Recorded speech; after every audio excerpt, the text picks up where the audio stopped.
பூஞ்சோலை மாணவர்கள் அனைவருக்கும் வணக்கம். அதாவது 10th புக்கில் பார்த்தீங்க அப்படின்னா நீதி கட்சியோட திட்டங்களும் செயல்பாடுகளும்ன்ற டாபிக் கீழே கொடுத்துருப்பாங்க. நீதி கட்சியோட சாதனைகள் கொடுத்துருப்பாங்க. இதில் வந்து வருஷங்களாக இருக்கும், ஆனால் மனப்பாடம் பண்ணுறது ரொம்ப ரொம்ப ஈஸி. அதாவது பாருங்களேன், ஃபஸ்ட்டு 1920 தான்ப்பா நீதி கட்சி ஆட்சிக்கு வருவாங்க. அப்போ 21 என்ன செய்வாங்க அப்படின்னா, பெண்கள் வந்து தேர்தல் அரசியலில் பங்கேற்கலாம் அப்படின்னு சொல்லிட்டு ஒரு உத்தரவிடுவாங்க. ஸோ அதிலிருந்து 5 வருஷம் கணக்கு பண்ணிக்கோங்க. சரியா? இந்த 5 வருஷம் டிஃப்ரென்ஸை ஞாபகம் வச்சுக்கோங்க. 1926 5 வருஷம் கழிச்சு முத்துலட்சுமி அம்மையார் இந்தியாவோட முதல் பெண் சட்டமன்ற உறுப்பினராக தேர்ந்தெடுக்கப்பட்டிருப்பாங்க. எப்போ? 1926. இதே 1926 தான் இந்து சமய அறநிலைத்துறை சட்டம் இயற்றப்பட்டிருக்கும். சரியா? அப்போ முத்துலட்சுமி அம்மையார் வந்து ஒரு ஹிந்து தானே. அப்போ 1926 தேர்ந்தெடுக்கப்பட்டிருக்காங்க. அதே 26 இந்து சமய அறநிலைத்துறை சட்டம் இயற்றப்பட்டிருக்கு. சரியா? சரி, ரைட்டு. இப்போ இதுக்கும் 5 வருஷம் வித்தியாசம் பார்த்தோம். 21 பெண்கள் நிற்கலாம் தீர்மானம் கொண்டு வந்தாங்க.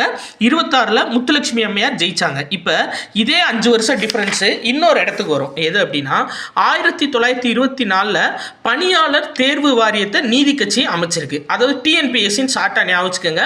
24 மணி நேரமும் படித்தா தான் டிஎன்பிஎஸ்சியில் பாஸ் பண்ண முடியும். அப்போ 1924 பணியாளர் தேர்வு வாரியத்தை நீதி கட்சி அமைச்சிருக்கும். 5 வருஷம் கழிச்சு 1929 பொதுப்பணியாளர் தேர்வாணையம், இதை பேஸ் பண்ணி பொதுப்பணியாளர் தேர்வு ஆணையத்தை பிரிட்டிஷ் அரசு உருவாக்கியிருக்கும். அப்போ 24 நீதி கட்சி கொண்டு வந்த பணியாளர் தேர்வு வாரியம், 29 பொதுப்பணியாளர் தேர்வு ஆணையம். சரியா? அது போக 2 வகுப்பு வாரி அரசாணை வந்து வெளியிட்டிருப்பாங்கப்பா. 1921 செப்டம்பர் 16, 1922 ஆகஸ்ட் 15. இது எப்படி ஞாபகம் வச்சுக்கலாம்? 21, 22. சரியா? 2 வருஷம். இது அடுத்தடுத்த வருஷம் ஞாபகம் வச்சுக்கோங்க. கீழே வந்து பார்த்தீங்க அப்படின்னா நம்ம சுதந்திரமான வருஷத்தை போட்டுக்கோங்க. ஆகஸ்ட் 15 தானே சுதந்திரம் கிடைச்சிச்சு, அந்த இதை போட்டுக்கோங்க. அதுக்கு அடுத்து ஒரு மாதம் கழிச்சு ஆகஸ்ட்டுக்கு அடுத்து செப்டம்பர், அதை மேலே எழுதிக்கோங்க. 15க்கு அடுத்து 16. இது இப்படி ஞாபகம் வச்சுக்கோங்க. இது ஏற்கனவே ஓல்டு கொஸ்டினில் கேட்டது. சரியா? அப்போ 1921 செப்டம்பர் 16, 1922 ஆகஸ்ட் 15 2 வகுப்புவாரி அரசாணை வெளியிட்டிருக்காங்க. சரியா? இன்னொரு விஷயம் பார்த்துக்குருவோம். 1923 பிராமணர் அல்லாத மாணவர்களுக்கு தங்கும் விடுதிகள் உருவாக்கப்பட்டுச்சு. அப்போது இந்த 9 விட்டுருங்க. 1, 2, 3 சொன்னோடனே ஹாஸ்டலுக்குள்ளே எல்லா ஸ்டூடெண்ட்ஸ் ஓடிட்டாங்கன்னு ஞாபகம் வச்சுக்கோங்க.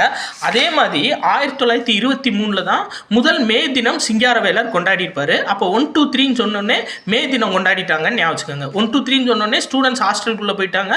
1, 2, 3 சொன்னோடனே மே தினம் கொண்டாடிட்டாங்கன்னு ஞாபகம் வச்சுக்கோங்க. ஸோ ஈஸியாக உங்களுக்கு மனப்பாடம் ஆயிரும். நம்ம குரூப் 2க்கு வந்து பார்த்தீங்கன்னா ஒரு free test batch July 14 start பண்ண போகிறப்ப ஓயாத அலைகள் அப்படின்னு சொல்லிட்டு அதுக்கான கொஸ்டின்ஸ் எல்லாமே உங்களுக்கு டெலகிராமில் வந்துடும். ப்ளஸ் அந்த கொஸ்டின்குரிய ஃபுல் எக்ஸ்பிளனேஷன். சரிங்களா? இப்போ 100 கொஸ்டின் இருக்குன்னா அந்த 100 கொஸ்டினுக்கு 4 ஆப்ஷனுக்கு என்ன எக்ஸ்பிளனேஷனோ அதுவும் நம்ம கொடுத்துருவோம். ஜூலை 14 நம்ம ஸ்டார்ட் பண்ணிடுவோம்.